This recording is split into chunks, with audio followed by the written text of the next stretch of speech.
Imagine going to a coffee shop and connected to the free Wi-Fi named Coffee Free Wi-Fi. It's pretty normal, right? But sometimes that normal-looking Wi-Fi is actually hosted by a random person trying to impersonate the free Wi-Fi access and steal your data. Once you log into your email, or worse, your bank account, your data can be compromised. Yes, there's a lot of bad actors out there on the internet. Fortunately, today's video is sponsored by NordVPN, which is helping give internet users all the tricks and tools of a proper 21st century online experience. Look, you might have heard me talk before about what NordVPN can do for you. Encrypt your internet data, move your online activity to another location with just one click, either for superior security or new streaming options, and all that's still true. NordVPN has more than 5,500 servers spread across 59 countries. But VPNs give you access to so much more than new TV shows. With NordVPN, you really can do it all. And that includes utilizing their threat protection upgrade, which blocks ads, eradicates web trackers, checks for malware, and more. Right now, as part of a unique deal, you guys can get a 2-year plan at a huge discount plus an additional 4 months for free. Then if you try Nord and change your mind, they offer a 30-day money-back guarantee. All you got to do is go to nordvpn.com/bio. Again, nordvpn.com/bio for a 2-year deal at a huge discount plus 4 free months on top of that as a bonus. Or just follow the link in the description box below. And now today's video.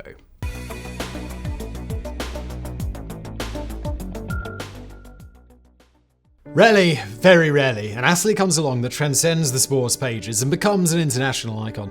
They're so good, they become permanently associated with that sport, like Michael Jordan in basketball and Wayne Gretzky in hockey. So famous that even if you know nothing about the sport itself, you know their names. We call these athletes superstars, and there is perhaps no better example of a sports superstar than Babe Ruth. Everyone knows who Babe Ruth is. We are almost a century on from his accomplishments on the baseball diamond, and we are still talking about what he did. That staying power that few sports figures can match. He was so good at baseball that the game itself changed to better suit his play style and has never gone back to the way it was before he came along. Everybody loved him, even when he got into trouble, which he did frequently. The problem with Babe Ruth is that there are so many myths and legends around him that they get confused with the facts. And this happens to the point that at times it's difficult to pin down who he was or to quantify how important he was in the game of baseball in American history. Sure, everyone knows who Babe Ruth was, but do they actually? The story of Babe Ruth is a baseball story, sure, but it's also a human story, and those are always the hardest ones to tease out of the pages of history and legend.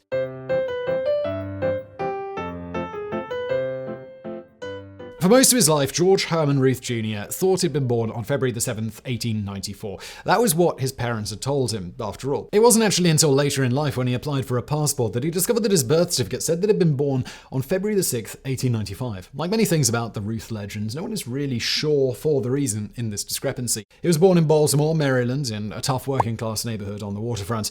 His father ran a saloon, and apparently had little time to raise a son who ran wild in the streets and became a delinquent. At the age of 7, he was sent to St. Mary's Industrial School for Boys, a combination reform school and orphanage run by the Xaverian Brothers, a Catholic religious order. It was a grim place to grow up with conditions similar to a prison.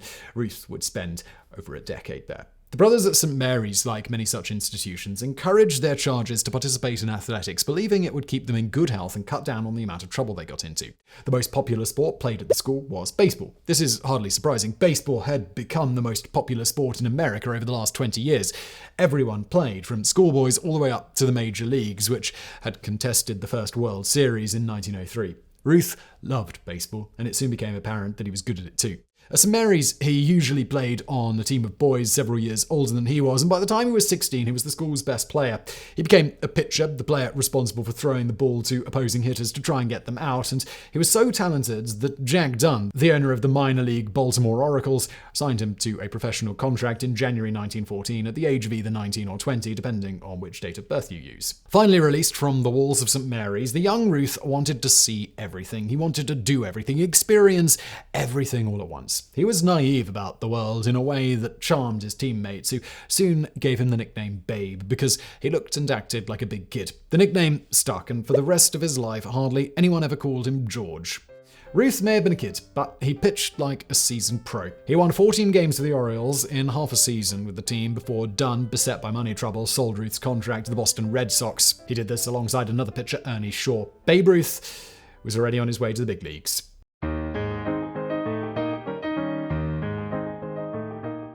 Ruth didn't play very much for Boston in 1914. His breakthrough came the next year when he won 18 games and helped them win the American League Championship, known as a pennant, before defeating the Philadelphia Phillies in the World Series. In 1916, he was even better, with 23 wins and another World Series title, this time over the Brooklyn Dodgers. In 1917, they didn't win, but that wasn't his fault. He had 24 wins, bringing his total over 3 full seasons to 65, an average of over 20 a year. By the end of 1917, he was considered the best left-handed pitcher in baseball, and if he had continued on his way, he would surely have been remembered as one of the best pitchers in the history of the game. But Babe Ruth was a curious oddity in baseball, a pitcher that could also hit well. As rules, pitchers and hitters are like two different species of baseball players in the big leagues. Each discipline is so specialized that if you're good at one, you're not good at the other. Pitchers are generally so bad at hitting that in recent decades they've been replaced in the batting lineup with a designated hitter so that they can focus on throwing the ball. But those rules didn't apply to Babe Ruth. Oh no. He seemed to be just as good at hitting as he was at pitching. So good, in fact, that his manager decided to try him in other positions on days when he wasn't pitching so that he could keep his bat in the lineup. In 1918, when the Red Sox won a third championship, and in 1919, Ruth split his time between pitching and playing in the outfield and defied all baseball logic by being good at both. What made Ruth so unique as a hitter was how hard he could hit the ball. In those days, baseball was a game dominated by pitching and defense, while offense would be hard to come by. The home run, hitting the ball out of the park for an automatic score, was a rarity, with most hitters only managing a couple of them a season. But Babe Ruth, he had home runs, and he hit them in bunches. In 1919, he set a new major league record for home runs hit in a season when he cracked 29 of them, and the crowd absolutely loved him for it. At the end of the season, something happens that changed the course of baseball history. The Boston Red Sox were owned by Harry Frazee, a Broadway showrunner that had spent gobs of money on the team since he bought them in 1916 to make it one of the best in the league. But at the end of the 1919 season, he was in deep financial trouble, deeply in debt. He risked losing the ball club and financial ruin unless he could quickly raise cash. The only way to do this was to sell off the best assets he had, the contracts of his star players. Frazee was in a very public feud with American League president Ban Johnson at this point. So one of the only other owners willing to make a deal with him was Jacob Ruppert, a co-owner of the New York Yankees. Ruppert had made his fortune in the brewery business, but with prohibition bearing down on the country, he began to rely more and more on his baseball team for revenue, which meant he needed a star attraction to put his fans in the stands. The biggest box office draw in baseball at this point was Babe Ruth. So if Frazee was selling, Ruppert was buying. Ruth was sold to the Yankees for $100,000 in cash plus a $250,000 loan. The news shocked the baseball world. Yankee fans were delighted, while Boston fans were devastated. The sale of Babe Ruth marked a dramatic reversal of fortune for both clubs. The Red Sox, which had won the World Series 4 times between 1912 and 1918, wouldn't win another until 2004, 86 years later. In that time, the Yankees, which at that point had yet to appear in the series, would win 26 championships and become one of the richest and most storied franchises in all of sports history. As the decades of futility piled up, Red Sox fans began to believe their team had been cursed, that they were all being punished for the mortal sin of sending Babe Ruth to the hated Yankees.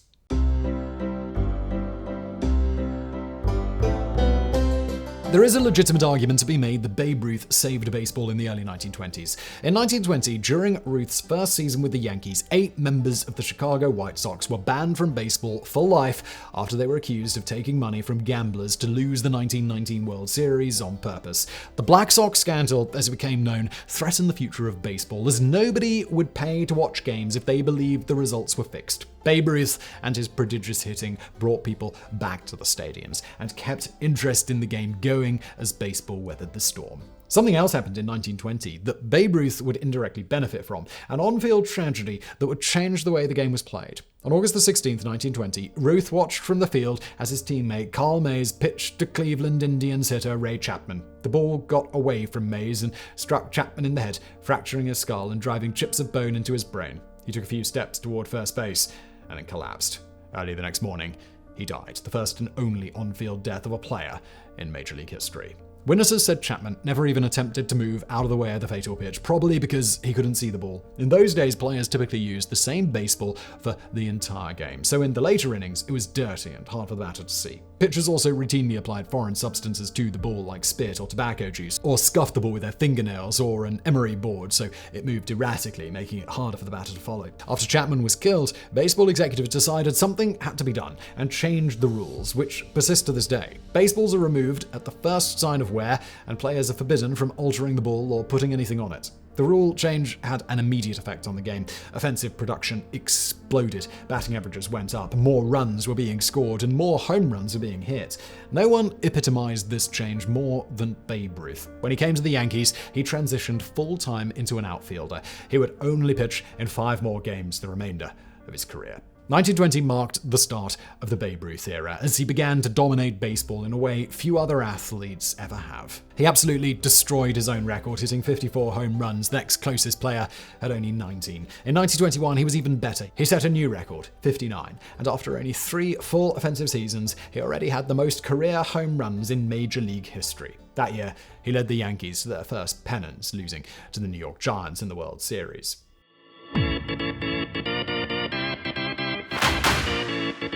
People packed the stands to watch Ruth hit wherever he went, smashing attendance records over and over again. After the 1921 season, Ruth signed a new contract that paid him $52,000 a year, an unheard of sum for a baseball player.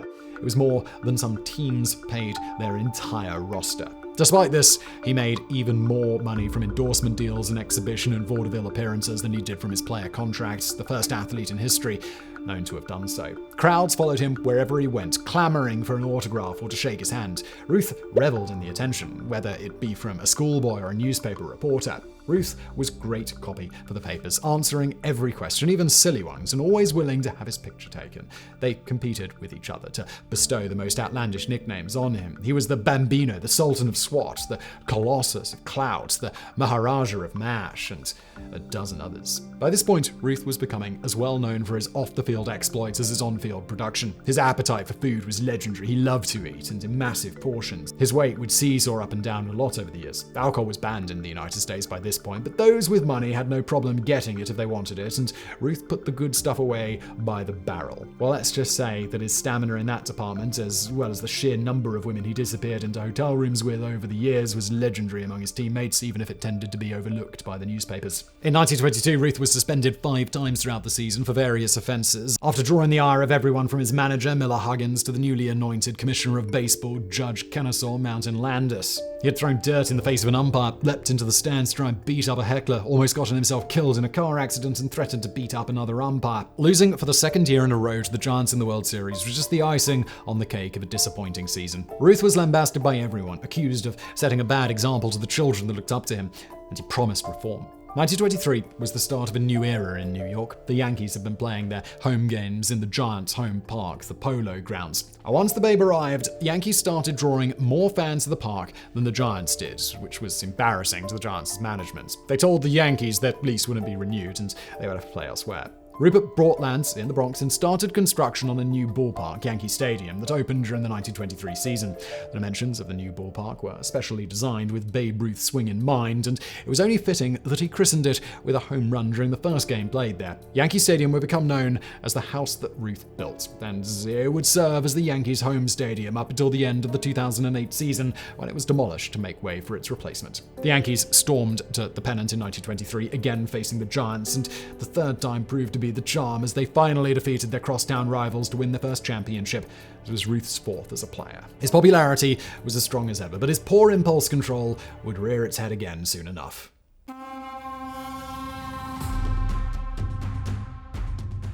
1925 was the low point for the Babe, both personally and professionally. During spring training, he became dangerously sick and had to have surgery to repair what his doctors called an intestinal abscess. The exact nature of his illness remains a mystery, but it seems likely it had something to do with his hard partying lifestyle. Sports writers jokingly claimed that Ruth had overindulged on hot dogs and soda pop and nicknamed the illness the bellyache heard around the world. Around this time, Ruth's marriage to his first wife, Helen, effectively came to an end. The two had married in 1914, during Babe's first season with the Red Sox, and like many teenage romances, it was destined for heartbreak. Helen grew increasingly distressed at her husband's inability to be faithful to her. It is believed that Dorothy, their daughter, was adopted, the child of one of Ruth's many mistresses. Finally, Helen had a nervous breakdown and spent much of the next few years in and out of the hospital. The two never lived together as husband and wife again, though because they were both Catholic, divorce was never considered.